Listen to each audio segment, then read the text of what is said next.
Muito bom dia a todas e a todos. É um prazer dar início, não é, essa nossa atividade de hoje, uma atividade muito especial que nos alegra muito, não é, que é ter aqui a presença do nosso querido amigo Paulo Salles, uma pessoa que tem para esse próximo ano um desafio e uma responsabilidade enorme, não é, Paulo? E que vem fazendo um trabalho incansável, não é, na organização do Fórum Mundial da Água, um evento de extrema importância para o Distrito Federal e para a região, não é, centro-oeste do país em particular e para o Brasil como um todo, dada a relevância, não é, mundial desse evento. Paulo é professor, pesquisador, tem uma larga experiência administrativa em diferentes cargos do governo, então trará também para nós um pouco dessa sua experiência, compartilhará um pouco conosco dessa sua experiência na nossa apresentação de hoje, cujo foco é o Fórum Mundial, as ações e as perspectivas que estão sendo tomadas, não é, para a implementação do Fórum e a sua importância, obviamente, no cenário nacional e internacional.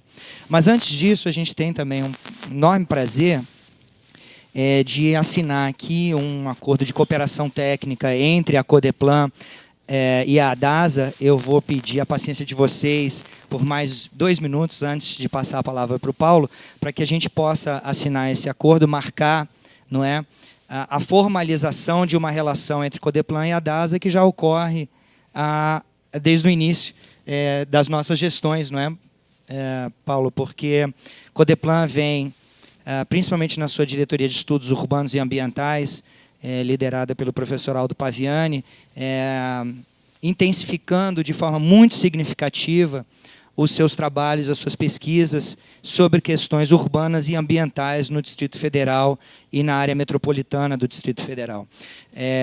Nós temos produzido enormemente pesquisas na área ambiental, com participação de diversos técnicos, e aqui eu destaco a liderança também do Alexandre Brandão nesse projeto. A gente se volta muito para pensar indicadores, para construir indicadores, e agora, de forma mais intensa, colaborações na coleta de dados também primários, não é? Esse é um esforço que nós vamos fazer conjuntamente de análise desses dados primários sobre questões ambientais, com uma ênfase, com um foco significativo no uso da água no Distrito Federal. Nós devemos fazer uma pesquisa em breve, dando sequência a outras que a DASA já fez, sobre hábitos de consumo, hábitos de conservação, não é, da água, de uso da água no Distrito Federal, para alinhar, para alimentar, não é, as decisões que a DASA toma acerca dessa temática. Eu vou passar a palavra para o Paulo para falar rapidamente sobre o acordo de cooperação técnica. A gente vai fazer uma breve assinatura desse documento e, em seguida, a gente já inicia a palestra do professor Dr. Paulo Salles, muito nos orgulha e nos deixa alegre com a sua presença. Paulo, por favor. Muito obrigado, Lúcio. Obrigado pelas palavras tão gentis. Realmente, para nós da DASA também é um momento importante, histórico, eu diria, de aproximação de 2 órgãos que têm tanta responsabilidade sobre coisas do Distrito Federal e do próprio entorno. De fato, esse acordo de cooperação vai permitir que nós façamos pesquisas, né, como o Lúcio mencionou, que são do interesse da gente, que são essenciais para a tomada de decisões, mas nós pretendemos ir mais longe. Gostaríamos de olhar também do ponto de vista dos estudos que são feitos aqui na área ambiental e em outras áreas também sobre água. Eu vou me estender um pouco mais aqui na apresentação. A água tem profunda influência sobre a vida econômica. E isso é uma coisa que nos interessa muito também. Tenho certeza que, com o apoio da Codeplan, nós poderemos compreender melhor os efeitos da estiagem sobre a produção e sobre o emprego, né? Que eu acho que são coisas que precisam ser vistas. Sabe-se que existe uma relação, mas isso ainda não foi analisado, isso ainda não foi quantificado. Então, são grandes desafios colocados para a DASA, para os quais a gente conta muito com esse acordo de cooperação aqui da Codeplan. Obrigado a você. Vamos partir, então, só para a assinatura aqui de uma primeira versão, e depois a gente assina o resto, porque a gente não vai ficar aqui assinando as 300 folhas que a gente tem para assinar. Fiquem tranquilos, tá? Paulo, por favor, então.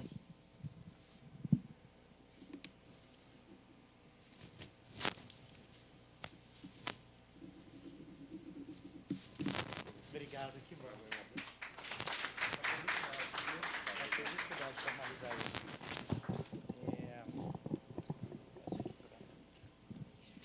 Bom, muito obrigado de novo pela presença de todos vocês, pela paciência, não é, de esperarem a fala do Paulo. Eu tenho certeza que vale a pena a espera.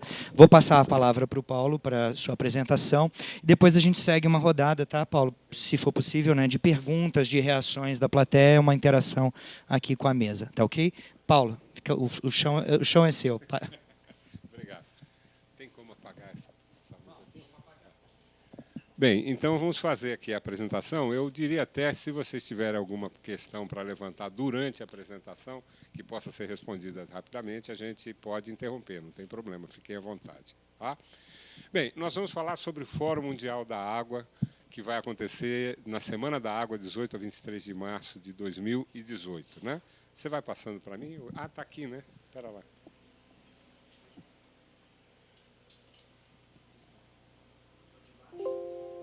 Baixo. Tá.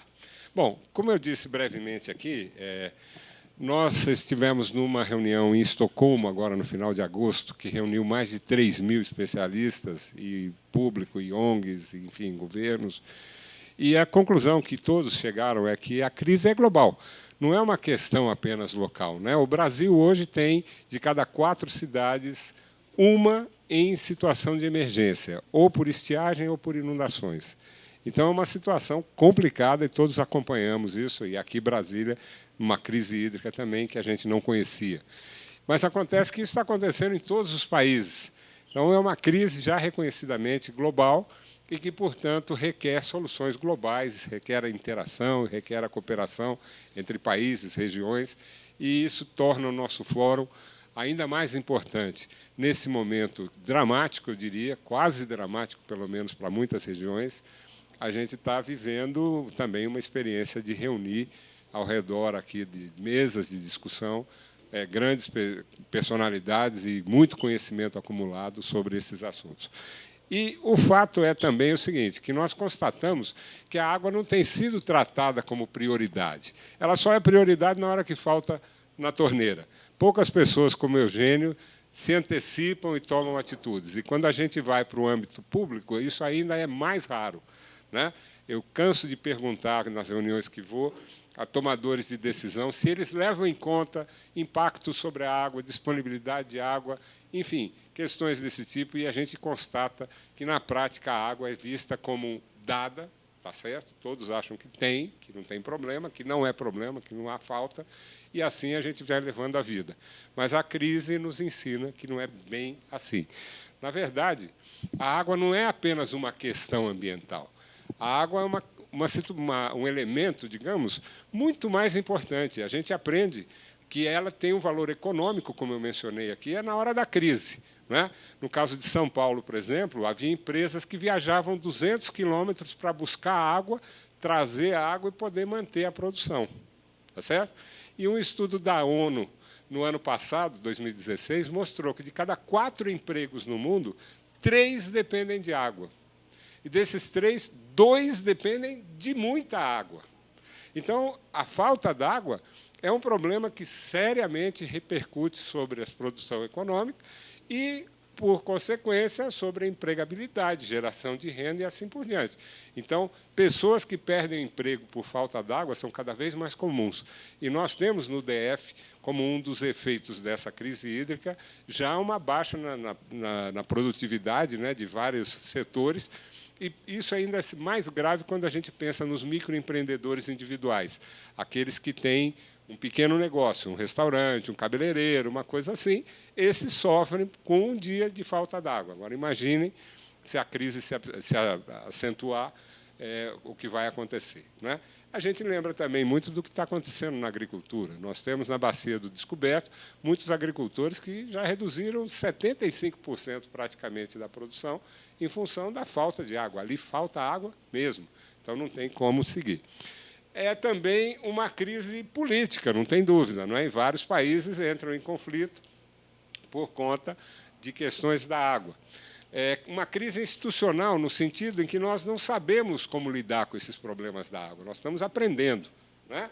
é uma crise que pode levar a sérios problemas de saúde. Inclusive, a gente tem medo agora do que vai acontecer com a dengue, em função do acúmulo de água em casa. As pessoas estão fazendo reservação de água e, apesar da gente falar muito, deixam aquilo descoberto, pode virar criatório de mosquito, e a gente pode ter uma incidência de dengue e de outras doenças, né, mais forte até do que esperávamos. E tem um aspecto aqui que entra para a nossa motivação, que entra para a nossa vida espiritual, que entra para os próprios aspectos psicológicos. Eu sempre pergunto para as pessoas, quando você imagina um lugar delicioso para descansar, você pensa no mar revolto ao lado? Não. Você pensa num laguinho bonitinho, debaixo de uma arvrinha, não é? Então, é esse tipo de coisa. O mar revolto traz medo para nós. E um laguinho simples traz tranquilidade para nós. Então, a gente tem uma relação para a qual a gente não presta atenção, mas que existe, né? E, do ponto de vista das religiões, então, vai mais longe. Porque, se a gente olha as religiões, praticamente todas elas colocam a água num lugar sagrado. Ou seja, o Fórum trata um pouco disso tudo. O Fórum não é um evento acadêmico, ele não é um evento de ONG, ele não é um evento de governo, mas, sim, um evento aberto para todos. Todas as áreas vão discutir algum assunto, estão convidadas e estão presentes nesse grande fórum que a gente está organizando. Bom, nós temos, né, o maior evento mundial da água, que eu já falei, e é a primeira vez que ele está no Hemisfério Sul, né? Isso aqui, então, eu não preciso me alongar. O nosso compromisso, já mencionei anteriormente. Não, eu estava lá fora. Desculpe, eu falei, foi lá na entrevista. Sim, nós assumimos, né, ao trazer o Fórum para o Brasil, nós assumimos o compromisso de trazer a América Latina junto. Então, esse Fórum vai ter uma participação muito maior do que em toda a história do Fórum, nós estamos no 8º, né, muito maior do que todos os outros, de países latino-americanos.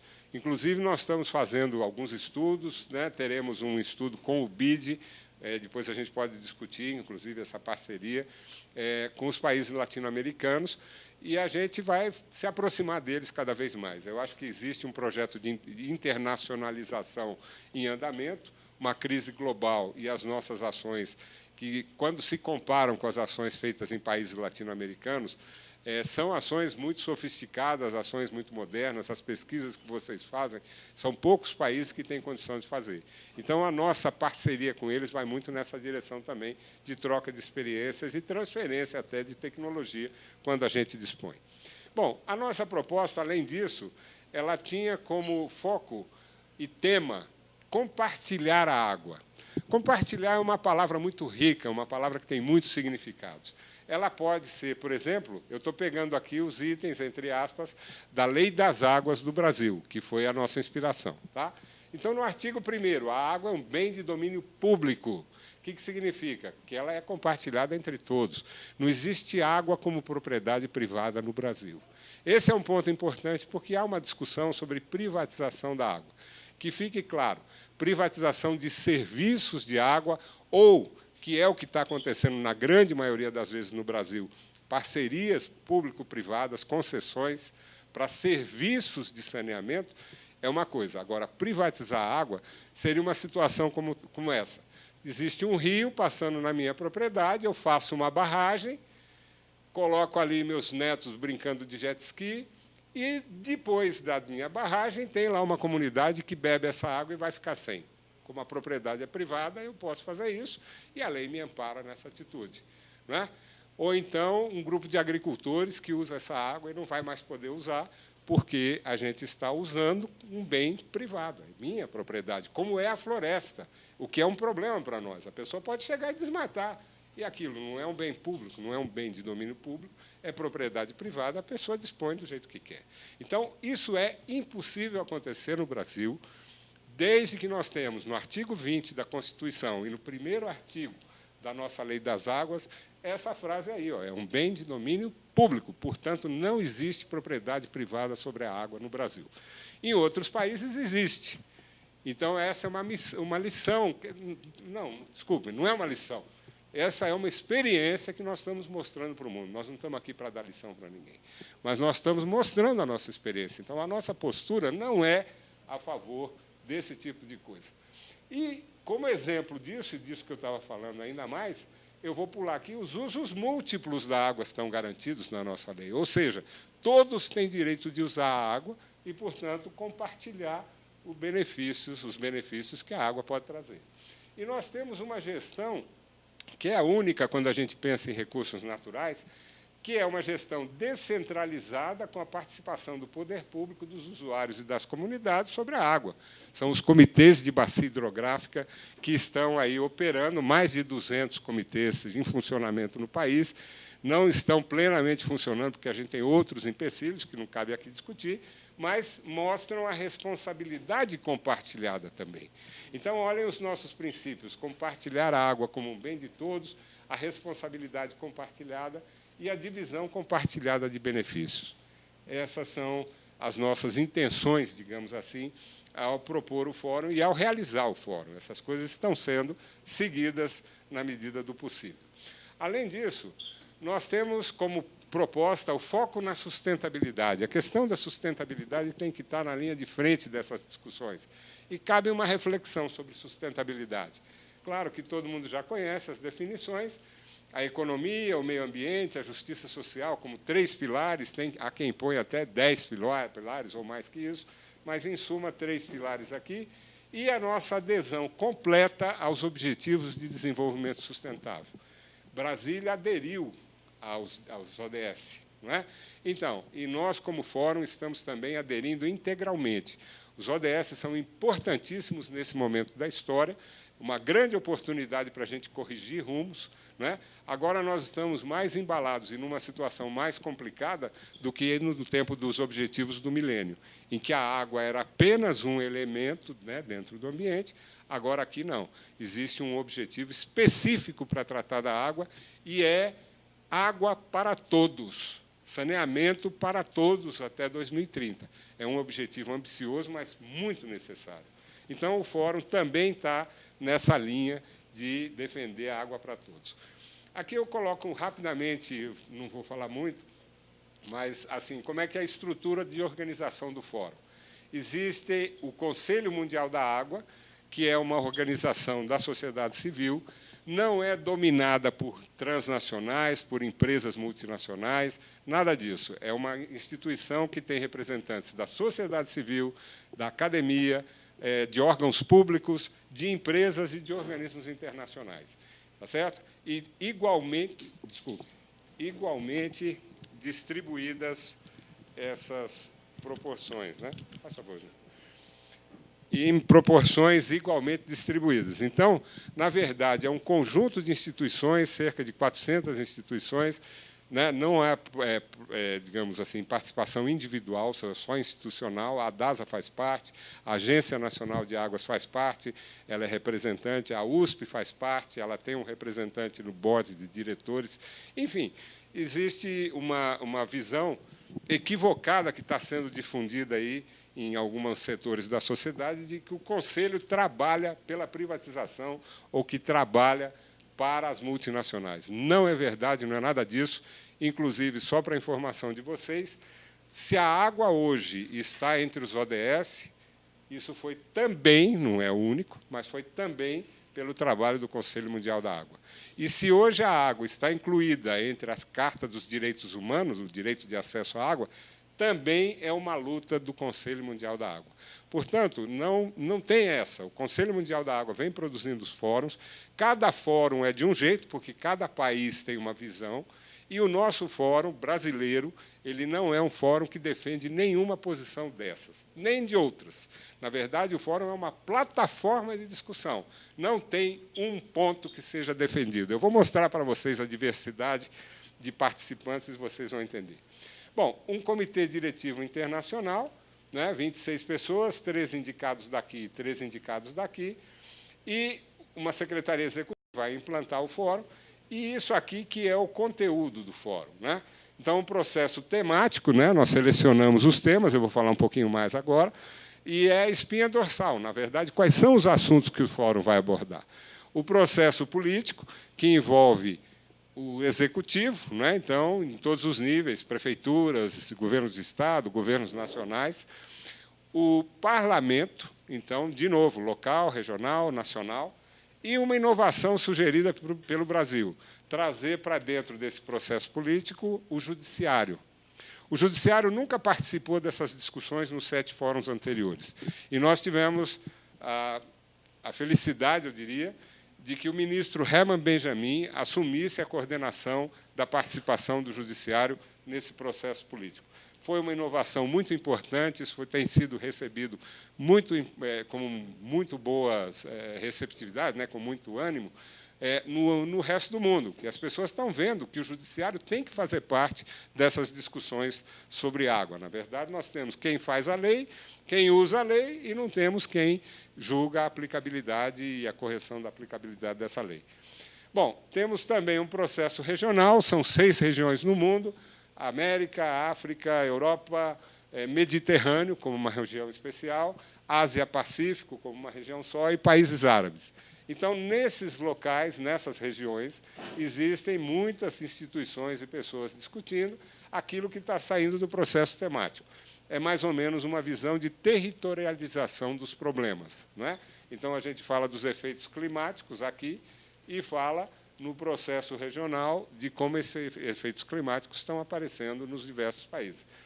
Repito, o processo temático ele não é um processo acadêmico, sempre com a participação da sociedade, de empresas, de todos. Tá? Bom, o grupo focal em sustentabilidade, que vai acompanhar as questões de sustentabilidade no resto do fórum, e esse é um ponto importante para nós, o Fórum Cidadão. É outra inovação do nosso fórum. Nunca o Fórum Mundial da Água teve uma chamada pública tão extensiva como tem tido o nosso fórum. Então, nós estamos abrindo para a sociedade que queira se manifestar uma participação bem grande, e nós vamos ter, do lado do Mané Garrincha, o evento vai acontecer no Mané Garrincha e no Ulisses Guimarães. Tá? Então, o processo temático e as discussões sobre regional e político vão acontecer no Mané Garrincha. Mas, do lado de fora, ali na porta, a gente vai ter um espaço, uma parte do Fórum Cidadão também, tá? Dentro do Mané Garrincha, junto com os outros. Agora, nessa parte de fora, a gente vai montar a Vila Cidadão, e, nessa Vila Cidadão, a gente tem um espaço gratuito para a população brasiliense e brasileira comparecerem, participarem, e espaço para as instituições que quiserem apresentar seus resultados. Eu vou falar um pouco mais sobre isso, ou suas atividades, ou desenvolver atividades culturais. Isso vai ser possível também. E uma feira e exposição, que são basicamente o seguinte, na nossa definição, a exposição é um espaço em que instituições mostram o que estão fazendo para outras instituições. Então, são países, organismos internacionais, empresas. O GDF vai ter um stand lá também para mostrar o que nós fazemos para as outras instituições. E uma feira em que vai estar ligada com a Vila Cidadã, e as pessoas, o público poderá entrar e visitar a feira, que são equipamentos, processos, enfim, essas coisas que essas feiras mais técnicas têm. Então, as empresas vão montar também estandes ali e vão ter atividades dirigidas para o público interessado em ver e conhecer equipamentos. Como se trata a água, como se faz a dessalinização, quais são as técnicas de reuso que estão sendo aplicadas, coisas desse tipo, que as pessoas possam ver e apresentar suas propostas também. Então, essas duas coisas aqui, né, a feira e a exposição, junto com o Fórum Cidadão, vão fazer uma grande movimentação aqui em Brasília. Esperamos ter uma grande participação da sociedade especificamente nisso aqui. Agora, é claro que essa parte do Ulisses Guimarães também poderá ser vista de outras formas. Bom, continuando. Vou falar um pouco do processo temático. Não vou me demorar muito, mas eu deixo esse PowerPoint aqui para que vocês possam olhar com mais calma. Tá? O processo temático, como eu disse, ele é a espinha dorsal do fórum. Né? Então, ele bebe nessas fontes aqui. Primeiro, nesses conceitos de compartilhar água e foco na sustentabilidade. Tá? Os objetivos do desenvolvimento sustentável. Então, nós estamos sempre olhando para os objetivos do desenvolvimento sustentável. Nós temos uma história, particularmente desde o 7º Fórum, que aconteceu na Coreia, a gente tem um mapa do caminho, digamos assim, sobre as discussões a respeito da água, e estamos dando continuidade, na medida do possível, nesse fórum. E o próprio Fórum Mundial da Água, nesse processo preparatório, ele vai incorporando ao processo temático aquilo que vem do regional, do político, dos cidadãos, da sustentabilidade, enfim, inputs que vêm do próprio Fórum Mundial da Água. Bom, nós temos aqui, eu já mencionei, né, os ODS, está aqui o objetivo 6, desculpa que eu não pus a versão em português, mas, então, água limpa e saneamento para todos, que é a meta até 2030, é a agenda para 2030. Mas tem vínculos com essa agenda aqui, praticamente todos os outros, não é? Então, a gente busca essas vinculações. Por exemplo, no caso do objetivo 13, o objetivo 13 trata de clima, isso tem a ver diretamente com as nossas questões de água e de saneamento. Bom, olhando para os temas de relance, assim, a gente diria, vai tratar do clima, sempre na perspectiva da água, né?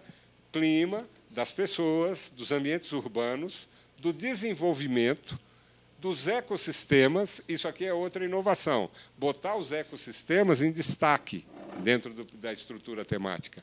Havia sempre ecossistema, mas numa questão assim, meio diluído no resto. E a questão do financiamento, que é um problema sério. Todo mundo sabe que a infraestrutura de saneamento não é barata, né? Então, a gente precisa ver fontes de financiamento e mecanismos de financiamento alternativos ou inovadores, o que seja. Bom, e, transversalmente, a questão do compartilhamento, que vai passar por todos esses temas, a questão da capacitação, que é um problema seríssimo no mundo, não é só no Brasil. Se a gente procura pessoas capacitadas a trabalhar em saneamento, em tratamento de esgoto, tratamento de água, essas coisas, é muito difícil encontrar. São muito poucos órgãos que fazem a capacitação de pessoas para essas atividades. Então, esse é um momento importante do Fórum, que é promover a discussão sobre capacitação em todas essas áreas aqui, né? E aqui também está incluída a questão da ciência e tecnologia. Então, como é que a ciência e tecnologia pode contribuir para a capacitação e para essas outras áreas aqui também, não é? Olhando para os problemas climáticos, para as pessoas, para o ambiente urbano, etc., e assim por diante. E a questão da governança. A crise hídrica em todo o mundo tem vários componentes, nunca é um componente só responsável por uma crise dessa. E tem dois que são essenciais. A questão do clima. Se não chover, não adianta, se ninguém fabrica água. Diferentemente das crises de energia, que a gente busca diversas fontes para suprir nossas necessidades, água é insubstituível. Ou tem água ou não tem água. E a água tem que vir da chuva ou do subsolo. Se a gente não busca nesses lugares, ou se não existe disponível, bye-bye. Aliás, eu pergunto, vocês sabem onde é feita a água? Então, onde é que se produz a água? Alguém aqui sabe? Eu sei que você sabe, então espera. Arrisca.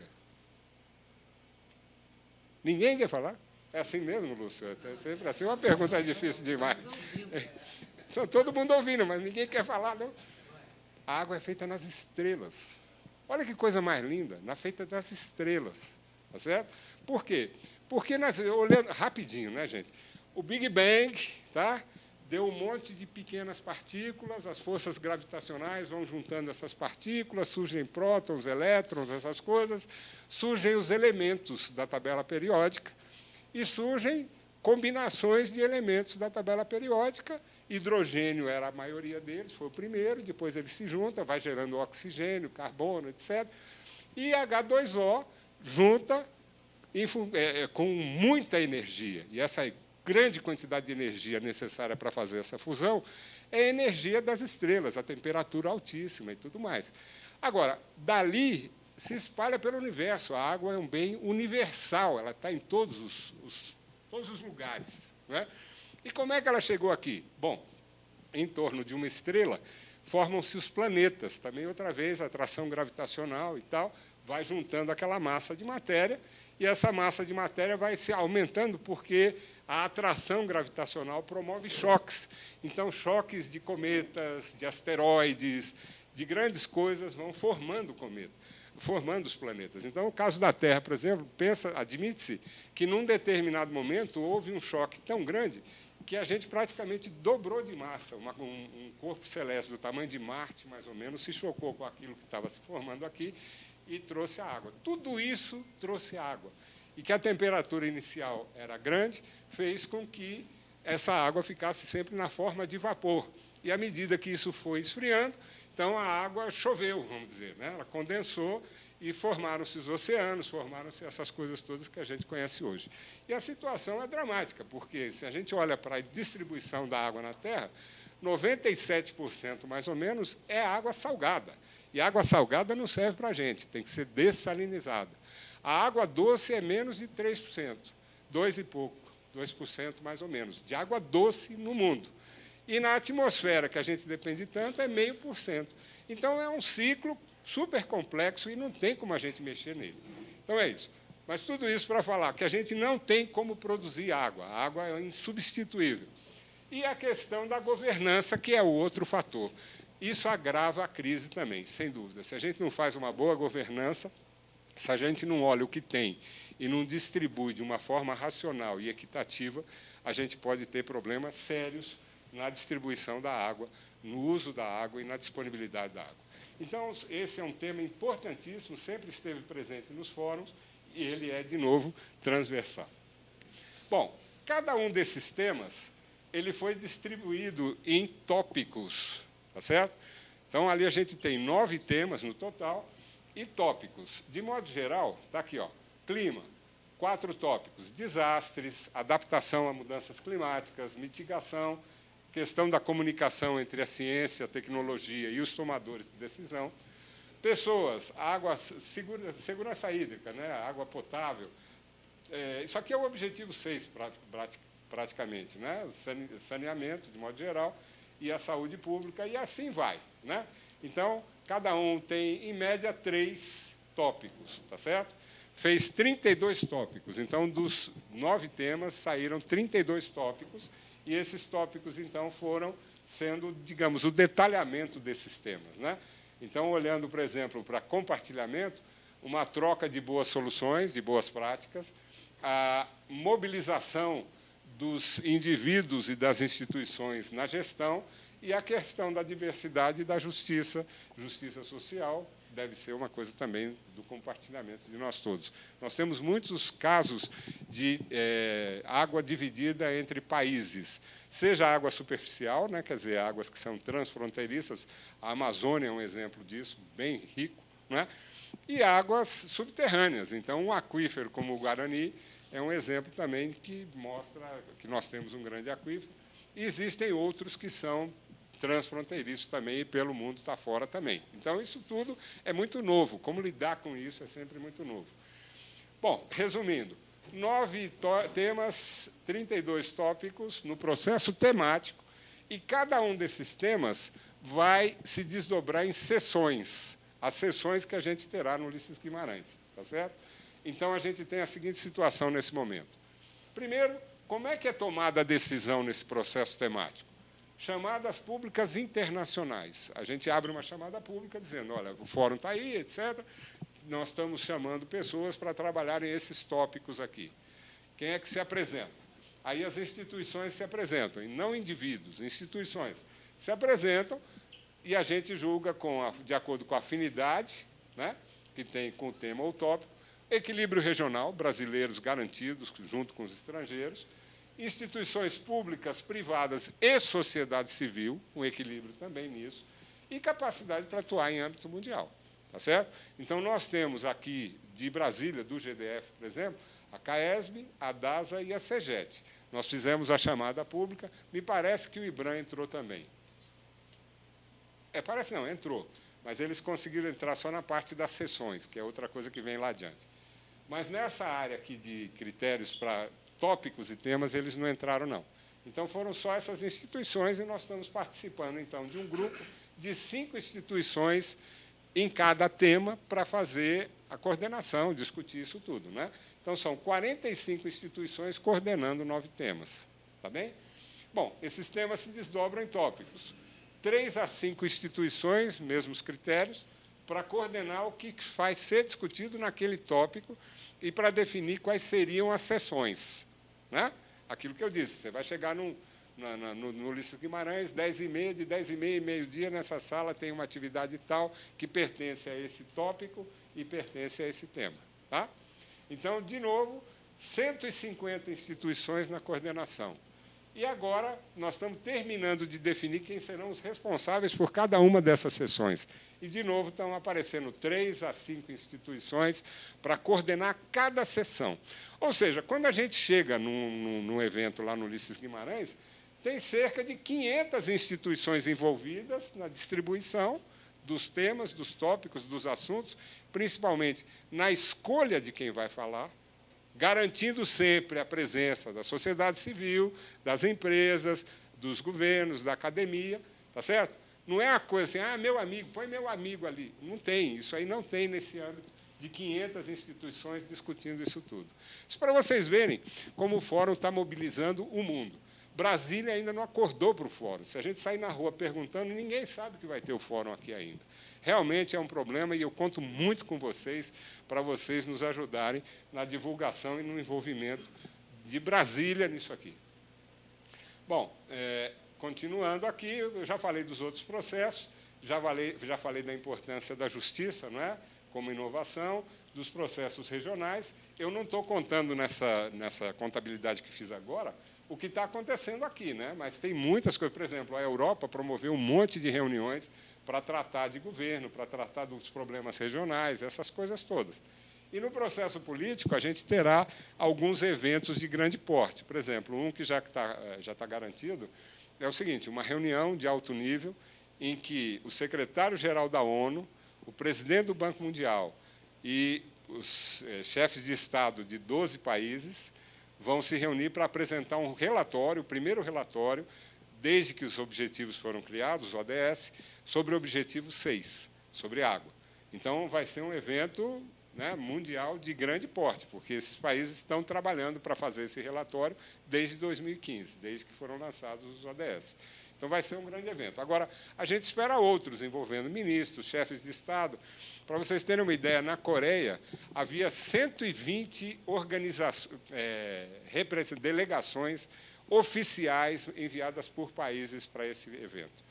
Nós esperamos um número bem grande de delegações oficiais, esperamos também a participação de ministros, de chefes de Estado, enfim, nós esperamos uma participação mais ou menos desse tipo que aconteceu lá na Coreia. Tá? Bom, o processo regional, como eu disse, a América está indo muito bem, o BID tem dado um apoio enorme, né? E cada região dessa vai apresentar um relatório até dezembro. Então, a gente, a partir desses relatórios, já começa a discutir o que vai acontecer no fórum. Continuando aqui... Ops, aqui eu já passei direto. Aqui. Não, tá bom. Aqui. Então, nós estamos preocupados com o legado político do ponto de vista da sustentabilidade e, como já falei, o compartilhamento, o engajamento e os temas centrais, aqueles pilares. E o Fórum Cidadão, que, como eu disse também, vai discutir mobilização, comunicação, perspectivas sociais, a Vila Cidadã, enfim, vai ter um grande espaço aberto aí para a cidadania. Eu não sei... Bom, deixa eu continuar aqui, depois na frente a gente fala. Outra inovação do nosso fórum, que é, digamos assim, a primeira vez que a gente está usando uma tecnologia que está disponível por aí. É a plataforma Sua Voz. Tá? Então, uma plataforma para as pessoas entrarem, discutirem, colocarem documentos, baixarem documentos relacionados com água. Enfim, vocês podem já entrar nessa plataforma e verão muita coisa que já está sendo colocada lá e que já está disponível. Né? Mas a inovação que eu falei é essa aqui. Ó. Ela tem uma tradução automática de línguas, de mais de 90 línguas. Então, um chinês chega lá, escreve uma mensagem, eu aqui no Brasil leio em português, respondo em português e ele recebe a resposta em chinês. Então, nós estamos usando uma tecnologia que faz esse diálogo ser realmente um diálogo internacional, né, fortíssimo. E isso tem dado resultados muito interessantes, porque você tem a possibilidade de falar e ouvir pessoas sem ninguém ficar traduzindo. Realmente é uma inovação bem interessante.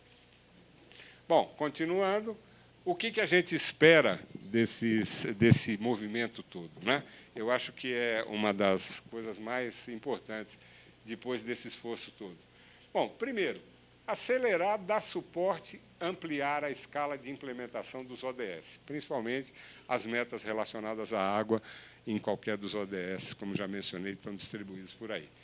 é talvez uma das poucas oportunidades que a gente pode vir a ter pela frente. A população está crescendo, a pressão sobre os recursos naturais está crescendo, existem conflitos muito sérios por aí, inclusive do ponto de vista ambiental, muitas populações migrando, vocês estão acompanhando.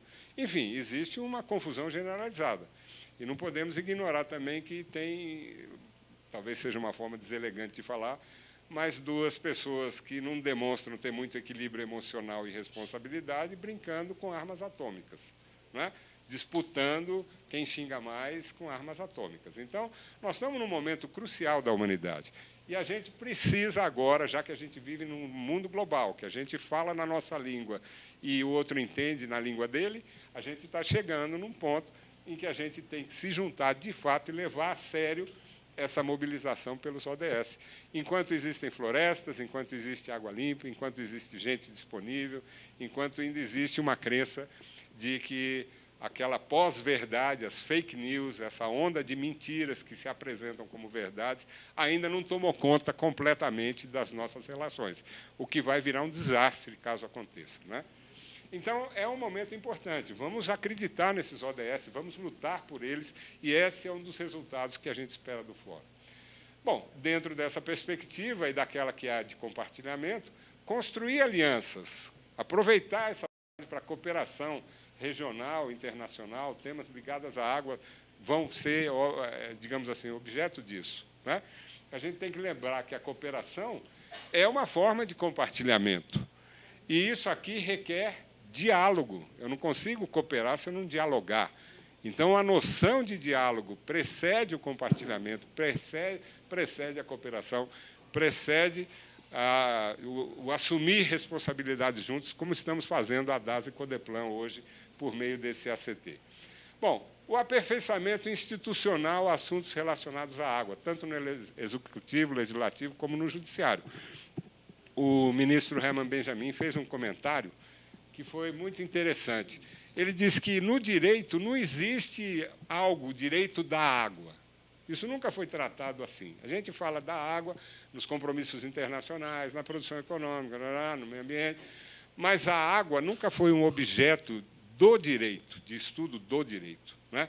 Então, para ele, esse fórum também é um momento importante, e ele está organizando, dentro do processo político, né, que é onde ele está organizando um encontro de presidentes de Supremas Cortes de países interessados, claro, que puderem, para fazer uma grande reunião dos presidentes de Supremas Cortes no Brasil para discutir água, uma coisa absolutamente inédita e mais do que nunca necessária.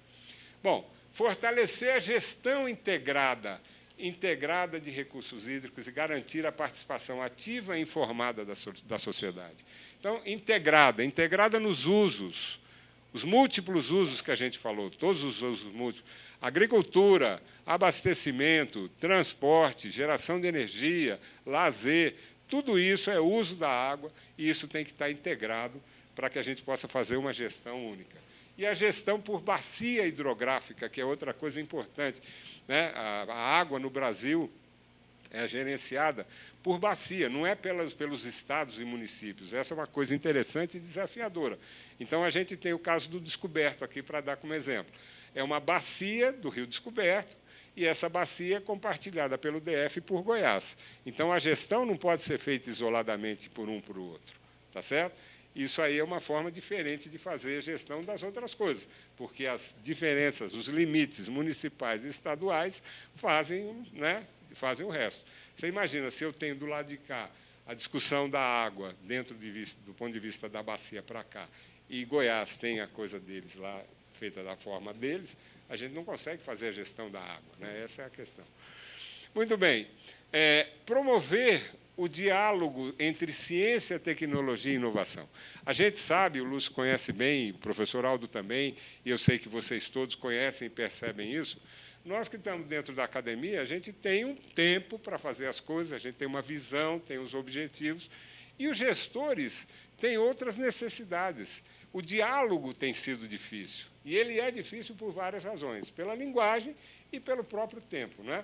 A academia precisa de tempo para produzir os seus resultados, e os gestores não têm esse tempo para esperar os resultados chegarem. Então, eles dizem, a universidade fica na Torre de Marfim dela. Não é assim. Para começar, não é assim mesmo. Se vocês olharem um monte de coisa do nosso cotidiano, tem coisas que vêm do produto da universidade. Agora, não vem na velocidade que o gestor está esperando. Não é? Então, muitas coisas geradas aqui na nossa Universidade de Brasília, por exemplo, estão no nosso dia a dia. Entra naquele Hemocentro, um monte de coisa que está acontecendo lá veio da universidade. E não só isso, né? Vários, vamos dizer, tecnologias sociais que têm sido desenvolvidas, a visão do espaço, da ocupação, os estudos que o Serginho, o professor Aldo, que o Lúcio faz. Então, isso tudo repercute. Agora, as pessoas não percebem. E esse diálogo tem sido difícil. E a gente tem como objetivo também promover esse diálogo. Vamos reduzir essa distância entre os tomadores de decisão e formuladores de políticas públicas com a ciência, tecnologia e inovação. E promover um amplo programa, ainda dentro dessa perspectiva, né, de educação ambiental e científica sobre a água, junto a crianças e jovens. Isso é outra coisa que o Fórum está privilegiando. Crianças e jovens são aqueles que, daqui a alguns anos, estarão dando continuidade aos nossos trabalhos, com o objetivo de promover a compreensão e mudar de atitude e comportamento. A gente parte da seguinte premissa. Se eu digo assim, olha, você tem que fechar a torneira a hora que você está escovando o dente. A pessoa pode até fazer, mas ela não tem um compromisso e não sabe exatamente por quê, e pode abandonar essa prática assim que falarem, acabou o racionamento. Não é?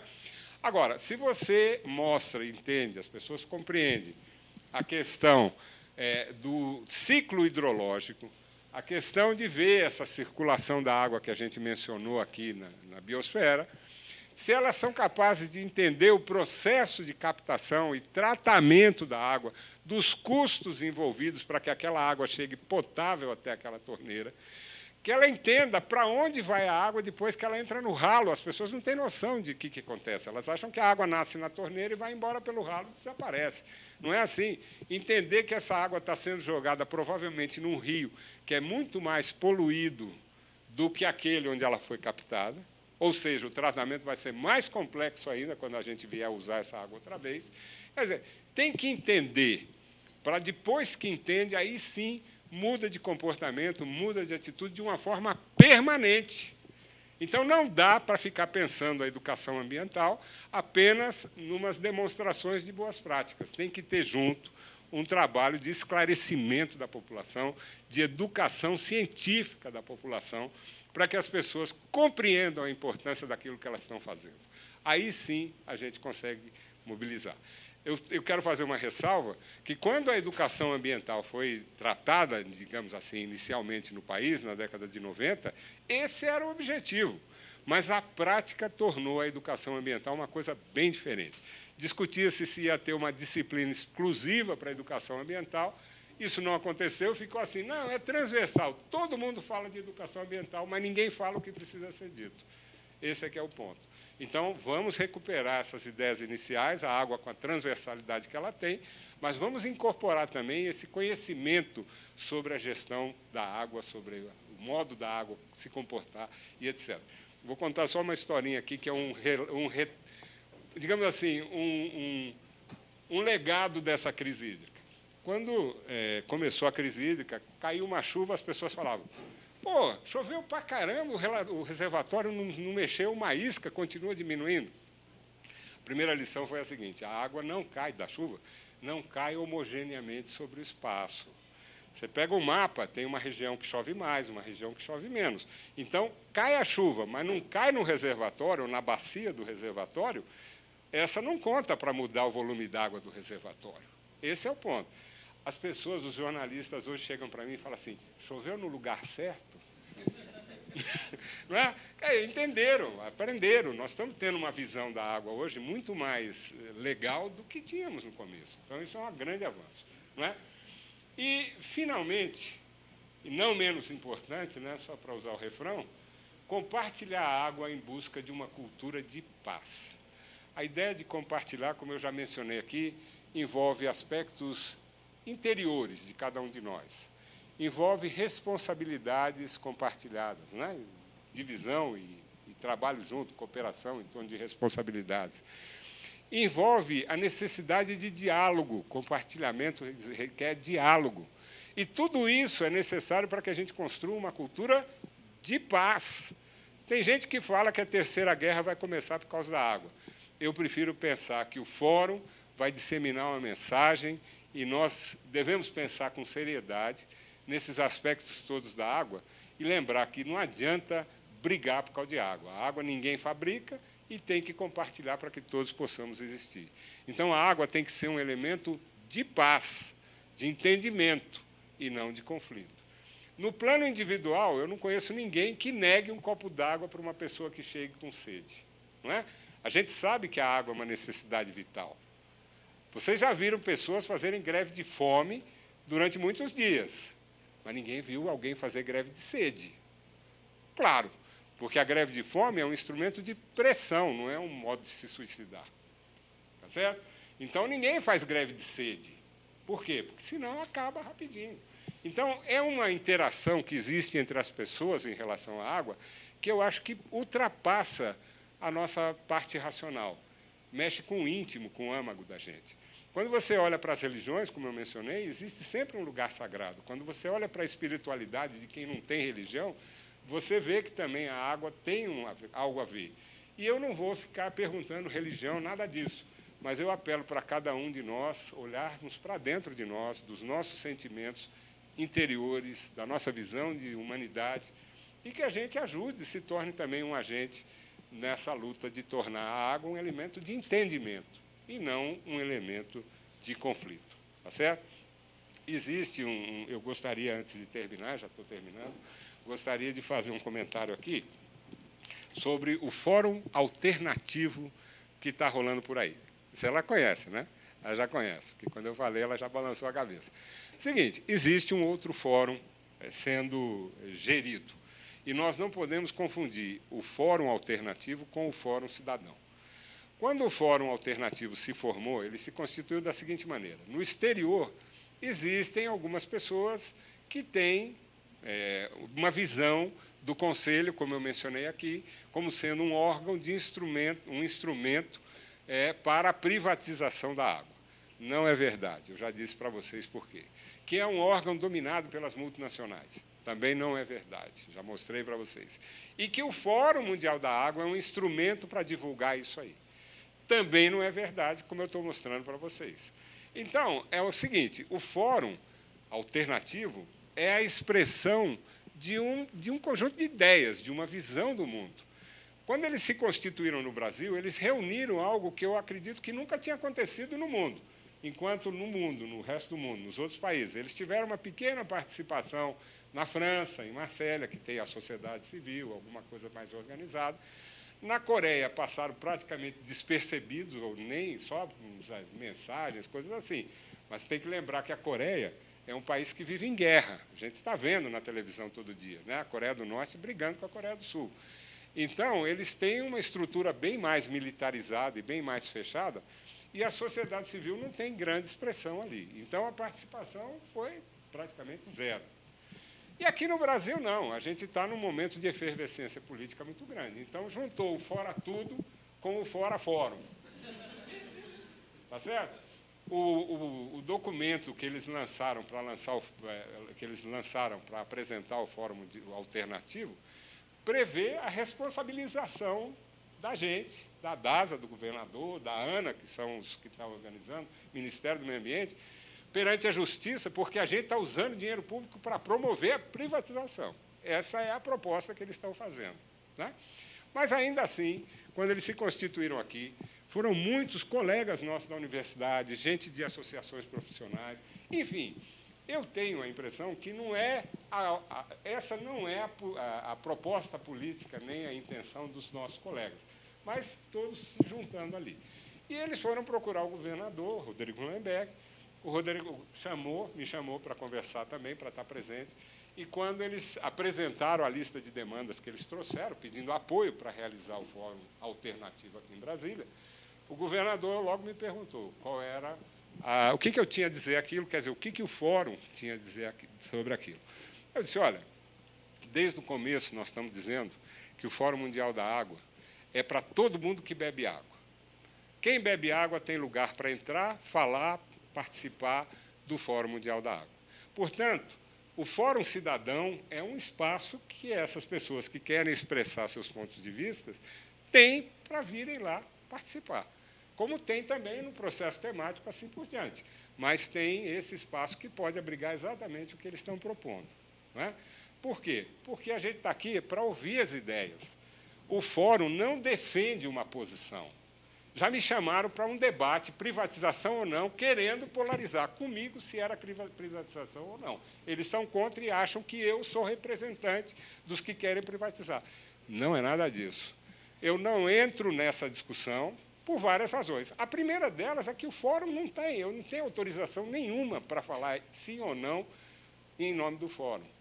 E, segundo, eu não quero entrar nessa discussão nesse momento e não sei se quero no futuro, porque eu tenho a minha visão e é um problema meu. Eu, pessoalmente, é uma coisa. E a gente, como organizador do Fórum, tem que deixar claro que a gente não está polarizando com eles, porque dentro do Fórum, como vocês viram, com 500 instituições definindo o processo temático e andando no mundo inteiro, a gente tem lá dentro pessoas que certamente defendem a privatização, como tem também pessoas que não defendem a privatização. Então, o que eu posso fazer? Eu polarizar? Não é por aí.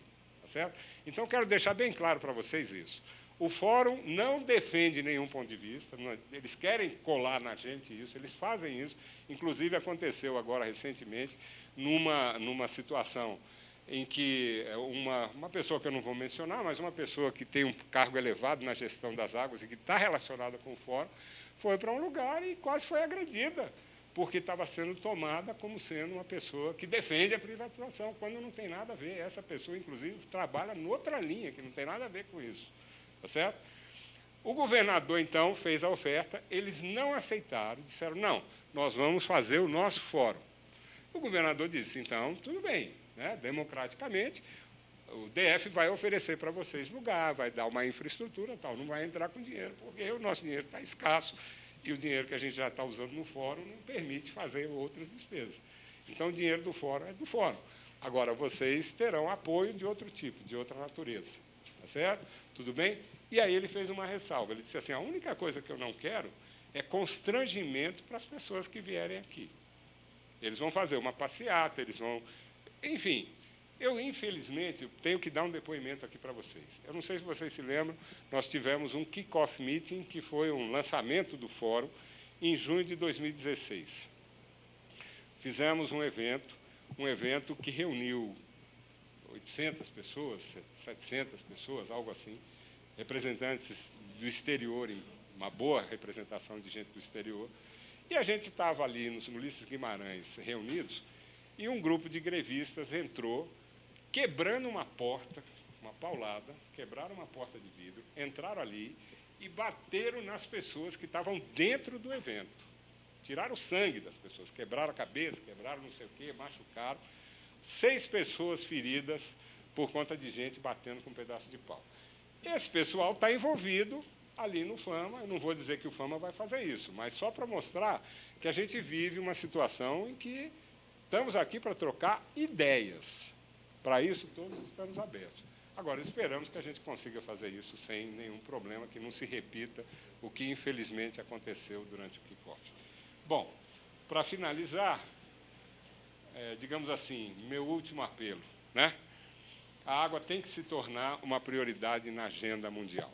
Se a gente olha um cenário como esse, se a gente olha uma cena como essa, que a gente vê no Brasil, isso aí que foi feito no Brasil, que a gente vê em vários países do mundo, provavelmente a gente vai pegar o nosso celular, de múltiplas funções, tira uma foto, coloca no Instagram, coloca no WhatsApp, no mundo inteiro as pessoas vão compartilhar com a gente, põe no Facebook, etc., mas o problema que já foi resolvido desde o século XVIII em vários países permanece uma realidade no século XXI do Brasil e de muitos outros países.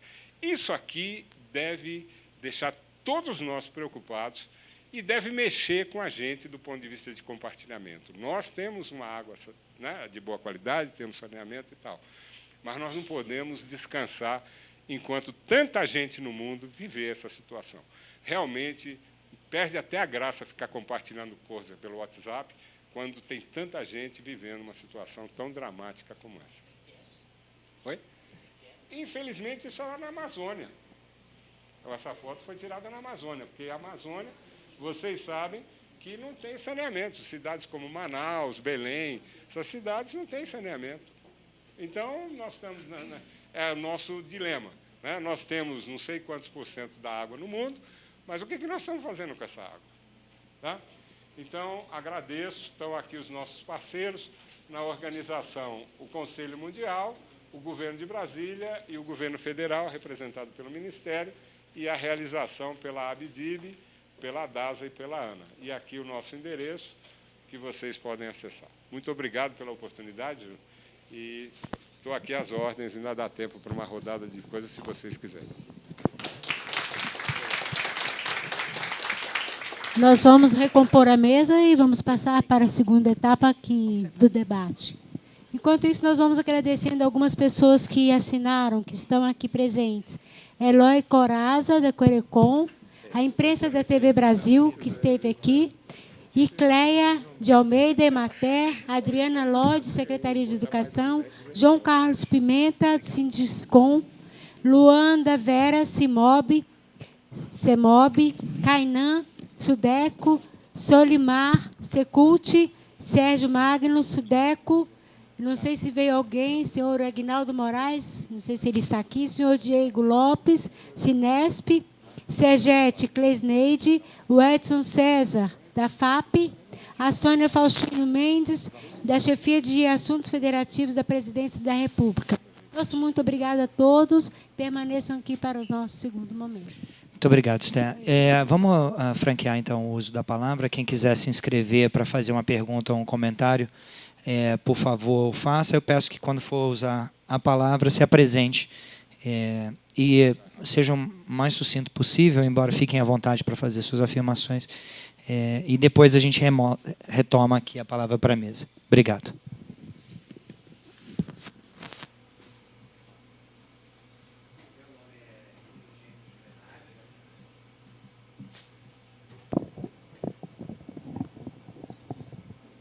Meu nome é Eugênio Juvenardi, quero agradecer essa oportunidade de ter o Paulo Salles, o professor Paulo Salles, e especialmente por um detalhe que espero não tenha passado despercebido, que é essa mensagem de reencontro das pessoas com a água. Talvez a gente tem problemas com a água porque nós esquecemos de falar com a água, de visitar as águas, de compreender como é que elas atuam. E também me alegra desse pequeno cutucão de que nós somos torneiras dependentes. Nós achamos que sem torneira nós não somos nada. E que os córregos, e os rios e as nascentes fazem parte das relações humanas e das relações dos animais e das árvores, e com eles compomos todos. Então, eu gostaria de ler o que a sua avó, Paulo Salles, escreveu.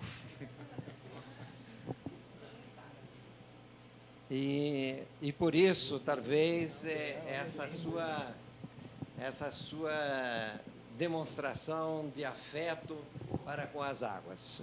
O poema era O Rio Vermelho, e ela diz o seguinte: longe do Rio Vermelho, fora da Serra Dourada, distante desta cidade, não sou nada,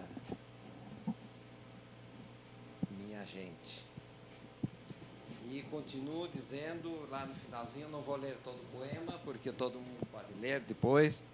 Rio Vermelho, meu rio, rio que atravessei um dia há 100 anos, altas horas, mortas horas, em busca do meu destino. Da janela da casa velha, todo dia de manhã, tomo a bênção do rio, Rio Vermelho, meu avôzinho, dá sua bênção para mim. Paulo Salles, eu acho que não há uma pessoa mais indicada para estar à frente do Fórum Mundial do que ser neto de Cora Coralina. E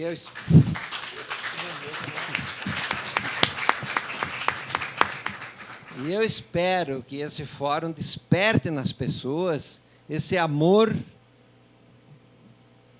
pela água, pelo curso d'água, pelas árvores que estão em volta e que protegem as nossas nascentes. Muito obrigado, Paulo Salles.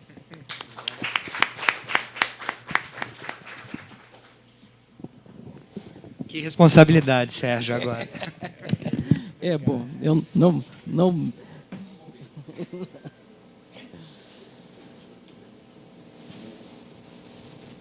não tenho essa pretensão, nem vou tentar.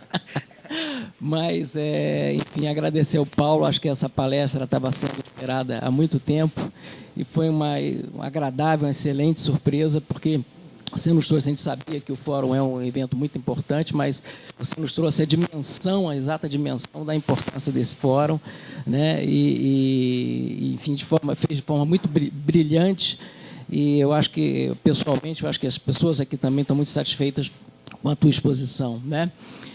Gostei muito da logomarca, achei que a logomarca é bonita, né? A ideia do 8 ali, que também é o infinito, né?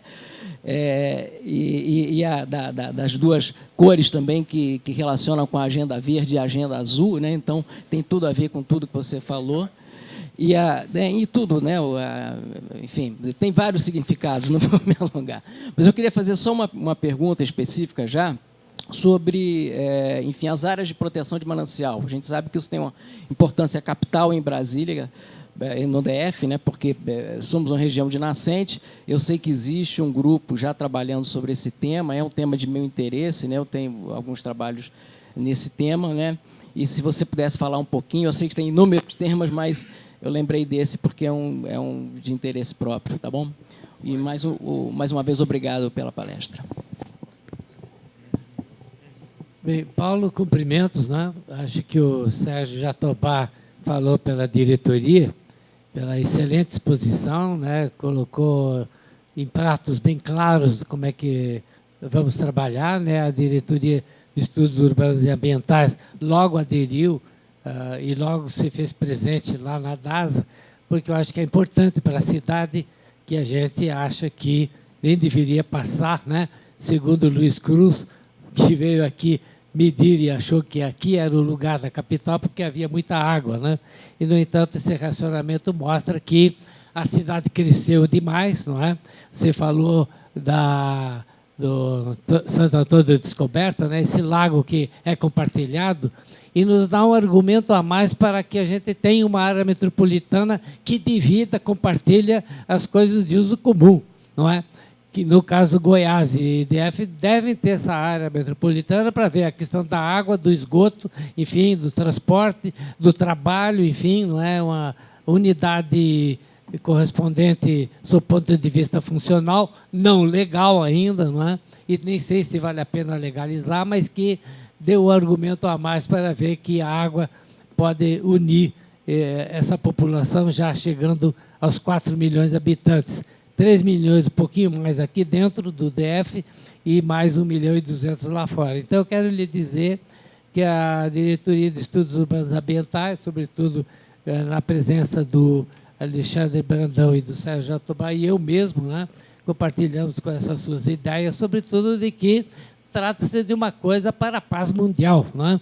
Que nós, lá no Instituto Histórico e Geográfico, juntamente com o Eugênio Juvenal, trabalhamos para ver águas acima, quer dizer, como é que nós vamos trabalhar de onde brota a água do solo, quer dizer, das nascentes, das árvores que estão ao redor. Então, eu gostaria de ouvi-lo sobre exatamente esse ponto das nascentes aqui no DF, sobretudo no Taquari, que tem um grupo que está compartilhando que há quase 100 nascentes e que o povoamento daquela região pode secá-las, né? Então, como é que a DASA vê a questão do povoamento, que cresce a população, não é? E que é um desafio também. E deixo meus cumprimentos pela exposição, que foi extremamente importante para nós conhecermos o seu pensamento e do próprio governo do DF. Obrigado. Eu queria agradecer, foi uma honra escutá-lo, escutar um neto de Cora, né? Eu queria dizer para o senhor que eu pratico Cora todos os dias, busco cotidianamente a simplicidade da vida de Cora. A minha pergunta é muito pontual. Eu moro num condomínio, num prédio, que eles fazem todos os dias que tem o problema de economia de água, são 2 dias, né, que o rodízio de água são 2 dias. Durante esse rodízio, o meu prédio reativou uma imensa caixa d'água no subsolo e eles fazem armazenamento de água. Eu tenho brigado cotidianamente lá, porque eu não acho isso certo. Inclusive, no dia que está o rodízio, a caixa d'água está enchendo, ou seja, ninguém fica sem água, todo mundo fica feliz e ninguém economiza. Eu queria saber se isso é certo, se tem alguma legislação no DF que proíbe esse acúmulo de água, além da caixa d'água normal do prédio e tal, tem uma subterrânea para esse fim. Só para eu entender, está enchendo a caixa d'água com água de onde? Da CAESB? Ou... Da CAESB, água da rua, sim, sim. Água da rua. Muito bem, então, encerrar a parte de perguntas. Devolvo a palavra para o Paulo para suas respostas e seus comentários finais também, tá, Paulo? Bem, primeiro quero agradecer mais uma vez, Eugênio, por ter lembrado Cora, né, que realmente é uma pessoa muito especial, deixou muitas mensagens e ela viveu uma coisa que as pessoas citam e ela viveu mesmo. Assim, aquela história, meu quintal é o universo está no meu quintal, não é? E ela realmente tem uma mensagem que ultrapassa os limites de Goiás e muito, não é? Então agradeço. E as suas palavras, que realmente eu a considero muito generosas, mas acho que assim um pouco exageradas pela minha capacidade. Eu acho que ela tem uma coisa que vai muito além do que nós todos conseguimos fazer aqui. Mas, de qualquer forma, vamos lá. O Eugênio ele fala desse reencontro, né? Eu acho que todos nós temos esse reencontro. Eu acho que nós nunca pensamos tanto na água como temos pensado agora a partir da crise. Todos pararam para olhar a importância da água nas nossas vidas e olhar aquilo que a gente tem que fazer para mantê-la. Essa é a primeira reação, não é? Agora, para que essa reação se torne uma coisa mais interna, interior, realmente precisa de um outro tipo de cultura, e a gente está aqui para criar essa cultura, a gente quer favorecer essa cultura para que a gente passe a olhar a água de uma forma mais ampla, né, digamos assim, da importância dela, e, por extensão, como você também mencionou, das outras coisas da natureza, né? Hoje nós aprendemos que as florestas são necessárias para a água. Antes, a gente ensinava para as crianças que tinha que pôr água na plantinha, senão ela morria. Hoje, nós adultos entendemos que, se não puser plantinha, não tem água. Então, a gente precisa, né, realmente praticar isso. E eu acho que isso está indo cada vez mais na direção correta. Eu espero que a gente tenha tempo e pessoas como você e muitos outros que estão adotando boas práticas, que estão difundindo boas práticas, contribuem para isso, não é? As demais perguntas aqui eu vou meio que misturar, tá? Então, olhando para a Cláudia, né? Você falou do rodízio de 2 dias. Na verdade, o rodízio é o seguinte: a CAESB fecha a torneira, interrompe o suprimento e depois ela tem que abrir. Mas ela não pode abrir as torneiras de uma vez, porque a água vem com uma pressão, uma força muito grande. E nós temos uma rede que, em grande parte, é muito antiga. E isso pode romper a rede e causar estragos muito piores do que 2 dias, ou 1 dia, ou 3 dias de racionamento. Então, a gente tem essa situação. E, por isso, em alguns lugares, demora mais para chegar a água no 2º dia. Não é em todos que ela demora. Em alguns lugares ela chega mais cedo. Aí vem uma outra coisa que é a ânsia das pessoas pegarem logo a água. Então elas abrem ao máximo todo o que tem para encher e enche. E é claro que isso reduz a quantidade de água que vai adiante no cano, né? E isso atrasa para quem está lá atrás. Bom, nós temos um rodízio, então, que vai de 6 em 6 dias. Todo mundo viu aquela curva de acompanhamento que foi feita na DAS, aquilo realmente tranquilizou todo mundo, porque acho que a maior dúvida é o que vai acontecer. E nós estamos vivendo agora o pior momento do ano, nós estamos no auge da seca, não é? Agora o momento está assim, finalizando, o que tinha que secar, secou, os rios sofreram muito, os córregos, muitos deles já desapareceram, e tem que chover, e a gente tem que esperar a chuva. Muita gente pergunta, vai ter um segundo dia? Depende. Olhem para a curva. Se chegar mais baixo do que aquilo que a gente espera, pode ter certeza que a solução é um segundo dia de racionamento. E uma certeza, nós não vamos deixar acabar a água. Nem que a gente viva situações parecidas com as que existem no Nordeste, em que as pessoas têm 2 dias de água no mês. Não vamos chegar lá, né? Nós não estamos no semiárido.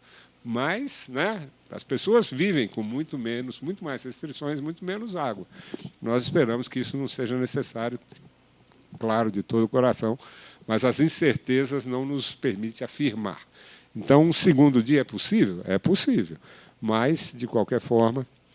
Bom, com relação às pessoas pegarem e reativarem a caixa d'água e armazenarem um pouco mais de água, bom, eu entendo a sua preocupação. Na verdade, é uma preocupação porque você está vendo que vai faltar água para os outros, né? Quer dizer, a gente está usando mais do que deveria. Na verdade, existe uma economia forçada. Em alguns condomínios, as pessoas, os próprios síndicos, fecham a torneira, fecham o suprimento em alguns horários do dia e fecham e deixam aberto em outros como uma forma de poupar água, não é? E esse comportamento de armazenar mais água é uma coisa compreensível. Não existe na legislação nada que proíba isso, tá certo? Então, se você tem o fornecimento da CAESB, você paga pelo serviço de tratamento e recebe a água que a CAESB está oferecendo. Não posso impedir de fazer isso. Aí vem a questão da conscientização. E essa conscientização ela vai mais longe um pouquinho, voltando até as coisas que foram citadas ou diretamente ou indiretamente, que é a nossa relação com a água, né? A água potável é a melhor água que a gente tem. A água que a CAESB oferece é a melhor água que a gente tem, é a água tratada. A que vem do lago tem a mesma qualidade, então não importa de onde está vindo, ela tem a mesma qualidade. Agora, a gente usa para lavar chão, para lavar calçada, para dar descarga no banheiro. Isso não se muda de um dia para o outro. Mas eu não tenho dúvidas de que é uma meta. Nós vamos acabar com essa história. A gente tem que ter uma tubulação de água não tratada, de água bruta, e uma outra de água potável. E a água potável para beber, para fazer comida, essas coisas. E não para a gente jogar fora os nossos resíduos. Isso é um contrassenso, isso é uma maluquice mais histórica. E está por aí em muitos lugares do mundo, as coisas são assim. E a gente tem também a questão do reuso, né, da água, que tem sido muito discutido.